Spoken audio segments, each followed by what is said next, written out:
All right, English 079, let's talk.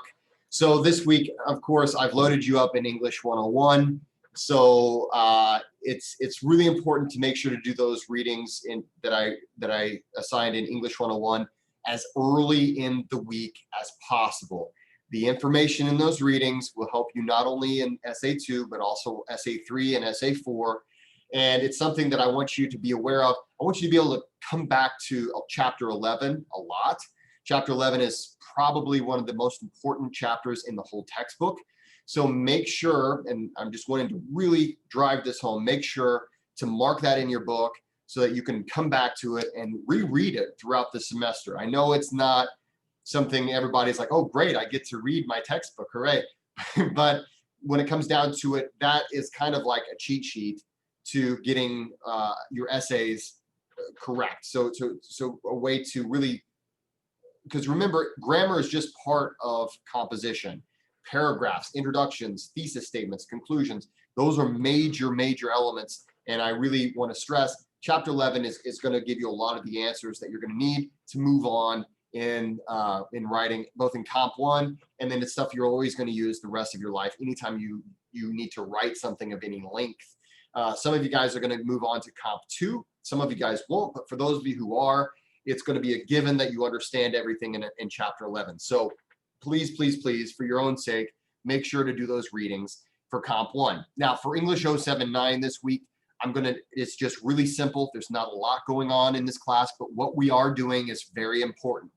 So I'm going to go ahead and share my screen with you, and we're going to take a quick look at the syllabus. And let's see here, English 079. If you take a look at week 7, this week is peer review week. So by the end of the week, you need to have uploaded both summary 3 and 4 to the discussion boards in the 079 class, and you need to provide feedback. And I'd like you to provide feedback for 2 of your classmates. Okay, try to find a classmate that has not been reviewed. Now, the cool thing is, again, anytime you can do a peer review, this means you can look at other people at their work and see how they accomplish the task. Now, that does not mean you can copy and paste or anything like that, but it is an incredibly great thing that you can look and see. Maybe you read other people's summaries and you're like, man, they're doing something I'm not doing. Conceptually, what is it that they're doing? You can't copy their words, but you can think, what are they accomplishing in that first sentence? What are they accomplishing in the following sentences? Oh, let's look at that citation. The citation's it should be the same for everyone because you're citing the same reading. Make sure not to forget the page range at the end of your summary. And then, of course, your works cited entry should be correct as well. And remember, in Comp 1 for this week and last week, I showed you how to get those works cited entries. Make sure you're citing those in your summaries. You're also going to use it at the end of your essay for SA2, but your summaries need to have those too. You're also going to do journal number 6. So you guys have been doing a really good job with your journals. And so I just want to applaud you. I don't think I've had anybody that's given me just garbage. So don't give me garbage. Keep doing a great job and you'll keep getting all those points. But anyway, okay, so again, I'm just going to show you where you're going to do this. You're going to go to the discussions with both of those summaries. So summary 3 and 4. So this will be your summary over Love in the Age of Like. And it's going to be your summary over, Growing Up Tethered. And so and take a look. We've already got people that have handed something in. So for summary number 3, it looks like most people are doing Love in the Age of Like. Okay. Now, I'm not going to, of course, Andrew, please forgive me, but if you wouldn't mind uploading the full document. Okay. This is something that a lot of people are sort of having some issues with. So make sure that you're uploading a Word document or a PDF file. Okay. So make sure to do that. If you don't mind, even though you've already handed it in, you get credit, Andrew. I appreciate that. And I'm not trying to pick on you. It just happened to be the one I opened up.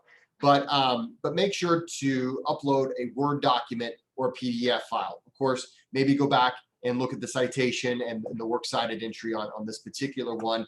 But basically, what you're going to do is you're going to go here. You're going to go to the discussion board, and you're going to click where it says create thread, and you're going to put your name or something up here for the subject. You're not going to put anything in the message box. You're going to upload, you're going to go browse my computer, and you're going to upload whatever Word document or PDF file, and then you'll submit. Make sure you're doing that for both of these summaries so that your partner can give you a accurate and helpful reply, okay? And then for 2 of your classmates, you'll need to do this for 2 of your classmates. You're going to need to take these questions, okay? Copy those, and then you'll go to somebody's summary, and then you're going to click reply to that summary, and then you're going to paste those. Let's see, it's a Control V. We'll paste the. Let's see here, Control V. I don't know. Maybe I didn't. I don't think I actually copied them. But basically, you'll paste those into the message box. You'll answer the questions and give your partner some feedback that's helpful. Okay, so if you see something that you're like, oh man, this person really needs to work more on their first sentence. Remember, the first sentence of the summary needs to state the name of the author, the title of the article. The title of the article needs to be in quotation marks. And then that first sentence also needs to tell us essentially what this article does, what the author was trying to do, or a general statement about that. Again, you can look at the summary instructions in the Comp 1 folder for all the instructions and the example. That's what you're shooting for. But just remember, okay, if you read your partner's summary and the first sentence doesn't have the title of the article and the author in it, both of those have to be in there. Well, let your partner know, let your fellow classmate know, be a nice person, okay? And so you've got that. That is literally what I want you to focus on in English 079 this week. Just really focus hard on that. And those are the only things you have to do in English 079. Now, having said that, I do want to bring your attention to, just to remind you about the Campus Engagement Project. Okay, so the Campus Engagement Project links are here. And I do want to remind you, at the end of the semester, you will have had to have gone to at least 2 of these events.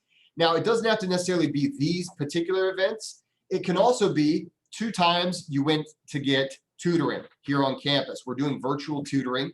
So you just write a paragraph about what it was that happened in the tutoring session, and then what it was, how you feel about it. Was it helpful? Was it not helpful? Is it something I'll do again? How do I feel like this helped me? What are some things that I wish I would have asked the tutor? Things like that. Just hand it in, you'll get your points. Or you can go to one of these events. You just write a paragraph. What was going on? This is essentially what happened at this event. Second paragraph. This is what I thought about it. This is what I got out of it myself. Okay, so it's not hard. It's just 2 things you do have to get done before the end of the semester. And I just wanted to give you a reminder. Okay, so having said that, just a quick reminder of what we're doing this week for English 079. You're going to do your peer review just like we did last time, only, hopefully you're even getting better and better every time we do these peer reviews. You're going to peer review at least 2 of your classmates' summaries and try to choose a classmate that hasn't already gotten a peer review if you can. Try to even those peer reviews out across the class. So you're going to do that. And then you're also going to complete journal number 6. And that can be found in the journals section right over here on the left. Let's see, where are you? Journals, reflected journals. I click right there. So you just go to journal number 6. Boom, take care of that. You guys have already been doing a great job. I don't need to go on and on. So that is what we're doing this week. I just want to wish you good luck and have a happy week. Remember that I am sending these out early so that you can utilize the time when we normally would meet on a Monday, when we used to meet in the first few weeks. You can utilize that. I should be in my office, and so just check to see that. If you'd like to go and check to see if you can talk to me, you can go to the faculty page, click there, and then right here, there is a link to my virtual office. So this is it. Just copy and paste this into your browser, and that is my virtual office. I'll always be, usually at least, most of the time, between on the 8 a.m. hour and the 2 p.m. hour on Tuesdays and Thursdays, 8 a.m. hour on Monday, Wednesday, Friday. You can usually go, and I will be in that virtual. I'll just have it on. So you can just use that and just check to see if I'm there. Try to get there at the beginning of the hour. Sometimes you're going to be in the waiting room for a long time because somebody else is there. So try to get there at the beginning of the hour so that you're for sure going to see me. And of course, always email me if you want to make 100% sure, Professor Coomer, are you going to be there at that time? If not, we can make other arrangements to have a different time to meet. But I do have this virtual office that you can check, especially during those office hours that are listed, or also you can make an appointment with me. And then also Monday during the regular class period, I will be in my virtual office ready to answer any questions that you have. Don't wait until it's too late. Ask questions early. That way we can address any problems before they become big problems. Okay, guys, I want to thank you for watching, and I want to wish you a great week. Work really hard this week. We're getting closer and closer to midterms, so we'll be there before you know it. Work hard, and I will be there if you need me. Thanks so much.